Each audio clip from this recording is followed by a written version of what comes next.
In a recent Convert Lab office hours session, one of my clients had a very emotional breakthrough around her pricing. What the heck is going on when you think about your pricing and emotions? Let's talk about it.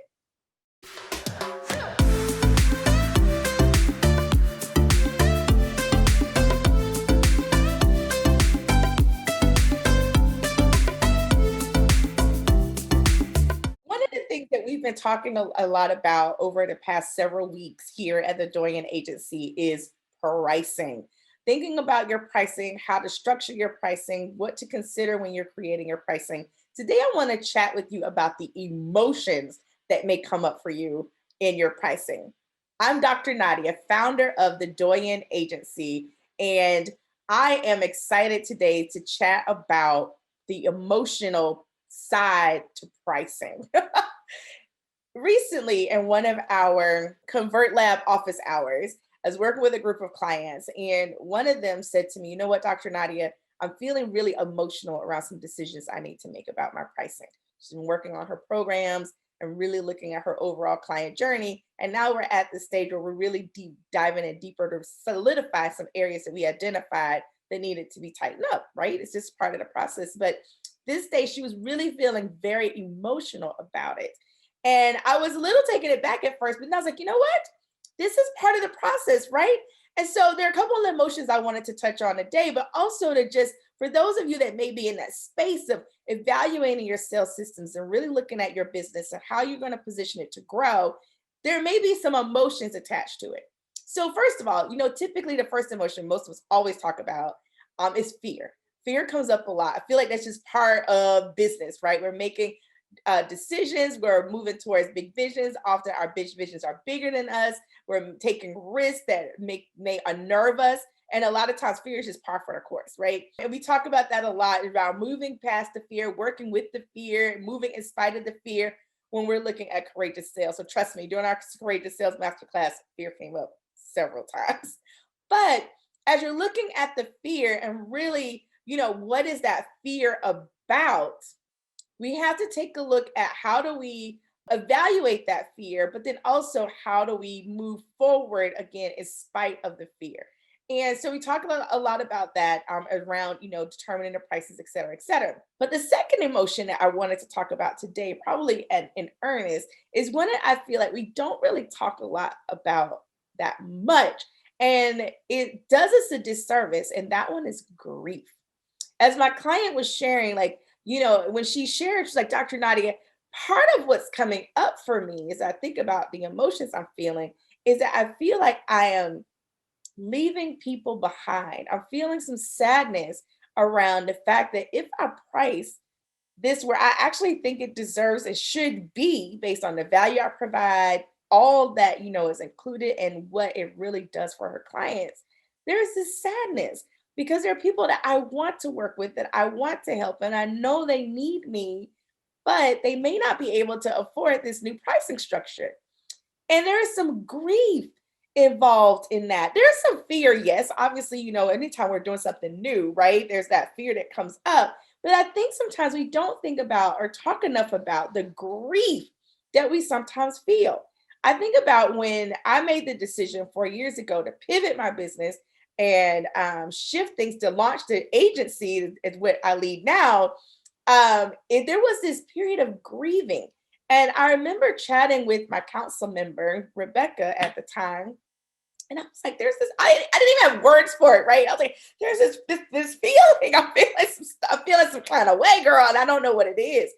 And it was grief because I had this business and it was humming along and I was working with clients I absolutely adored. And when we came up with the structure as the vision for what the agency would be, the offer that we started with was actually done for you sales.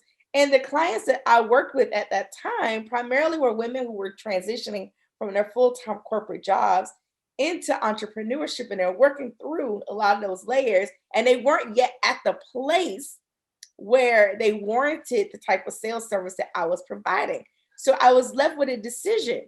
Do I stick with what I've been doing because I've been doing it, or do I take the leap and start this new thing, which means that I'm leaving some people behind, right? I don't get to work with them in the same way at this time. And there was this period of grieving. And I remember when Rebecca helped me to put words to that, and she gave me permission to grieve, like, take some time, grieve, go sit outside. It was fall during that time here in Arizona. So it was okay. It was okay. It wasn't as hot as it is right now in Phoenix. Um, to spend some time, journaling and just, to allow yourself to feel and process the emotions, because there's this grief for the clients that I essentially was leaving behind, if you will. And yet there was this excitement for where I was going and the new clients that I would get to work with in this new way as we were creating this new vision for what we have now. And so there was this period of grieving. And I feel like, when we're looking at our pricing and we're making these adjustments, and we're doing our due diligence to really structure and position our businesses in the best way to not only serve our clients, but to also serve us, there is this period of grief. And sometimes we don't even have words to describe what we're feeling. So today, I just wanted to acknowledge that the grief is real and it's okay. But don't allow that period of grieving to distract you. And there are a number of different ways that you can deal with that or address it, I should say, with your clients, your existing clientele. You can continue to serve them and just kind of phase them out. You could just take a big leap and release them and position them, or maybe pass them along to a team member or a trusted colleague. There's so many ways that you can address that, and you'll be the one who can best determine what that looks like. But I will say, don't allow that period of grieving to discourage you or deter you from doing what you know is right and is best for not only your company, your team, your vision, your family, as you are moving and positioning your business to be able to function better, to operate at a high optimal level, but then also for those of you that want to grow and scale to be able to afford to do that. Like, that requires resources. And then the final emotion I want to chat about today is imposter syndrome. I don't even know if that's a real emotion, but it comes up a lot. And it really causes us to doubt whether or not we're making those decisions. Is usually what causes us to waffle. It causes us to not do it. I've been there. I'm like, oh, I'm going to do this. It sounds great. And then I'm like, oh, maybe I shouldn't, because, right? All the what ifs, the who do you think you are, is all those negative voices come up for us. And it prevents us from moving forward, because a lot of times we tell ourselves no before anyone else gets the opportunity to. And so as you are going through this period of looking at your business and identifying any of the gaps, we must take a moment to acknowledge there are a number of different emotions that may come up for us as we work through this process. But here's the thing. If you are ever going to end the cycle of feast or famine in your business, you have to take a long, hard look at your pricing, and looking at your pricing and your delivery and all of the things that it takes to operate your business. Those things go hand in hand. You have to know your numbers. And so while those emotions may come up and we have to process them, we cannot allow them to take us off course from what we are committed to doing for the good of our businesses, for us as women business owners, and for our families and our legacy.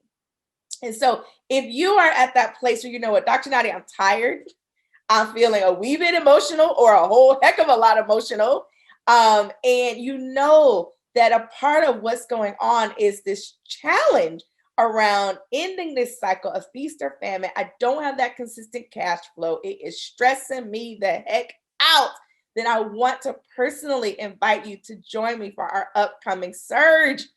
We are so excited to be able to work with you during surge, because those are the things. We're going to look at 5 different keys to end the cycle, of feast or famine in your business, to take you off that crazy, inconsistent revenue roller coaster. I have worked with multi 6-figure, 7-figure businesses who have dealt with this issue. Just not tread. And I work with companies who were working to get to six figures or working to get to multiple six, and they're just dealing with the cash flow. Cash flow is cash flow. And if it's not right, no matter where you are, it can be a challenge. And so I invite you to join us. Head over to surge2021.com to reserve your seat for more information. But I'm telling you, this is huge. And I want to support you in ending this cycle so that you can do your forecasting, you can grow your business or operate your business with confidence and ease, and you're not constantly up at night worrying where is this cash coming from so that this business can move forward. All right. This is Dr. Nadia. Head on over to surge2021.com to reserve your seats in the place so we can fix this, stop the madness, grow your business, get some consistent revenue. Share your comments below. What are some emotions that I didn't touch on today? We'll love to hear from you. Share your comments below. I will check those out and respond back. But again, head over to surge2021.com and I will see you there. This is Dr. Nadia signing off. See you soon.